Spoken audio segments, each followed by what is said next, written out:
بسم اللہ الرحمن الرحیم۔ ایک روز گھر سے باہر سب بچے کھیل رہے تھے۔ بچوں نے دیکھا کہ دو آدمی آئے ہیں۔ یہ بڑے ہی خوبصورت اور شاندار آدمی تھے، نہایت عمدہ صاف لباس پہنے ہوئے۔ انہوں نے حضرت محمد صلی اللہ علیہ وسلم کو اٹھایا اور ان کو الگ لے گئے۔ اس وقت آپ صلی اللہ علیہ وسلم کی عمر مبارک 4 سال تھی۔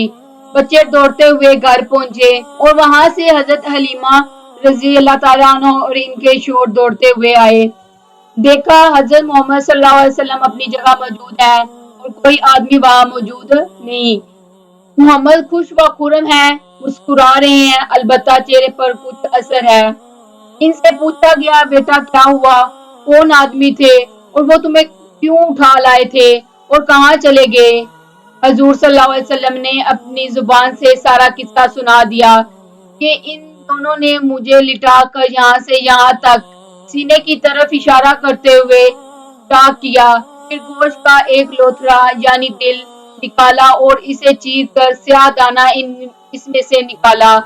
صاف پانی ان کے پاس تھا، اس سے دھویا، پھر اس کو اپنی جگہ رکھ دیا اور ٹھیک کر کے چلے گئے۔ مجھے تکلیف نہیں ہوئی بلکہ ٹھنڈک سی معلوم ہوئی اور اب تک معلوم ہو رہی ہے۔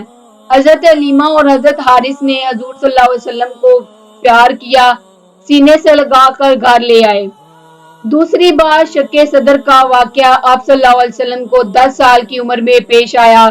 یہ حضرت ابو ہریرہ رضی اللہ تعالیٰ عنہ صحیح ابن حبان اور دلائل ابی نعیم وغیرہ میں مذکور ہے۔ جب دوسری مرتبہ شق صدر ہوا تو آپ صلی اللہ علیہ وسلم خوف زدہ ہو کر جلدی سے اپنی والدہ کے پاس چلے گئے اور سارا ماجرا بیان کیا۔ آپ کی والدہ چونکہ یہ جانتی تھی کہ آپ صلی اللہ علیہ وسلم ضرور نبی ہوں گے، آپ صلی اللہ علیہ وسلم کو تسلی دی اور گود میں بٹھا لیا۔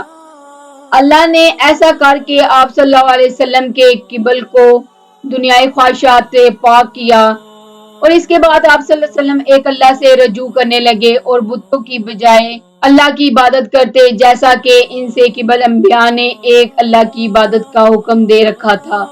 آپ صلی اللہ علیہ وسلم رات کے تیسرے پہر غار حرا میں تشریف لاتے اور اللہ کی یاد اور تسبیح میں مصروف رہتے، حتیٰ کہ آپ صلی اللہ علیہ وسلم کی عمر 40 برس کی ہو گئی اور وہ مبارک دن آ گیا جب اللہ نے آپ کو نبوت عطا فرمائی اور پہلی وحی کا نزول ہوا۔ یہ 27ویں رجب کی مبارک رات تھی۔ حضور صلی اللہ علیہ وسلم رات کی تنہائی حصے میں غار حرا میں عبادت میں مصروف تھے کہ اچانک جبرائیل علیہ السلام آپ کی خدمت میں حاضر ہوئے، آپ کو سلام کیا اور پہلے کی طرح آپ کا سینہ مبارک چاک کیا، اسے زمزم سے 3 مرتبہ دھویا اور اسی طرح آپ کے قلب کو دوبارہ اس کی جگہ پر رکھ دیا۔ اس کے بعد جبرائیل سے مخاطب ہوئے اور کہا، اے محمد پڑھیں اپنے رب کے نام سے جس نے انسان کو جمے ہوئے خون سے پیدا کیا۔ آپ صلی اللہ علیہ وسلم نے فرمایا، میں پڑھنے والا نہیں۔ جبرائیل نے فرمایا، اے محمد پڑھیے اپنے رب کے نام سے جس نے انسان کو وہ علوم سکھائے جس کا اسے پہلے علم نہ تھا۔ آپ صلی اللہ علیہ وسلم نے وہی جواب دیا۔ جبرائیل نے تیسری مرتبہ کہا، اے محمد پڑھیے اپنے رب کے نام سے جو بڑا رحیم ہے۔ آپ صلی اللہ علیہ وسلم نے پھر وہی جواب دیا۔ اس کے بعد جبرائیل نے آپ کو پکڑ کر اپنے سینے سے لگایا اور دنیا کے تمام علوم آپ کے سینے میں محفوظ ہو گئے۔ یہ پہلی وحی کا بیان تھا۔ پہلی وحی میں سورۃ علق کی پہلی 5 آیات نازل ہوئی تھی۔ اس وحی سے آپ صلی اللہ علیہ وسلم کے جسم مبارک پر لرزہ طاری ہو گیا اور آپ صلی اللہ علیہ وسلم اپنے گھر کی طرف روانہ ہوئے۔ اس وقت آپ صلی اللہ علیہ وسلم کی عمر 40 برس تھی۔ آپ صلی اللہ علیہ وسلم گھر پہنچے اور حضرت خدیجہ رضی اللہ تعالیٰ عنہا نے فرمایا کہ مجھے چادر اوڑھ دو۔ اس کے بعد آپ صلی اللہ علیہ وسلم نے تمام واقعات بیان کیے۔ حضرت خدیجہ نے آپ صلی اللہ علیہ وسلم کو تسلی دیتے ہوئے فرمایا، آپ خوف زدہ نہ ہوں، آپ ہمیشہ غریبوں اور یتیموں کی مدد کرتے ہیں، کمزوروں کا بوجھ اٹھاتے ہیں اور دوسروں پر رحم فرماتے ہیں۔ بے شک اللہ آپ کو اس حال میں تنہا نہیں چھوڑے گا۔ اس کے بعد آپ پر وحی کا سلسلہ شروع ہو گیا، 23 سال تک جاری رہا۔ اس عرصے میں اللہ نے وحی کے ذریعے اپنے دیگر احکامات کے علاوہ قرآن مجید بھی نازل فرمایا۔ چوتھی مرتبہ آپ کے قلب مبارک کو معراج کی رات میں سفر معراج سے پہلے آب زمزم سے دھویا گیا تھا۔ یہ شق صدر کے واقعات ہیں۔ پہلی مرتبہ شق صدر کی حکمت یہ تھی کہ حضور صلی اللہ علیہ وسلم ان وسوسوں اور خیالات سے محفوظ ہیں جن میں بچے مبتلا ہو کر کھیل کود اور شرارتوں کی طرف مائل ہو جاتے ہیں۔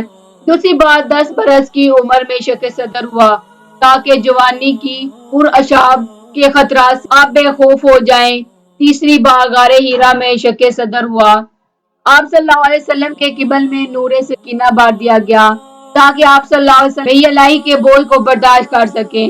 چوتھی مرتبہ شق معراج میں آپ صلی اللہ علیہ وسلم کا مبارک سینہ چاک کر کے نور حکمت کے خزانوں سے بھر دیا گیا تاکہ آپ صلی اللہ علیہ وسلم کے قلب مبارک میں اتنی وسعت پیدا ہو جائے کہ آپ کا دیدار الہی کی تجلیوں اور کلام ربانی کی ہیبتوں اور عظمتوں کے متحمل ہو سکے۔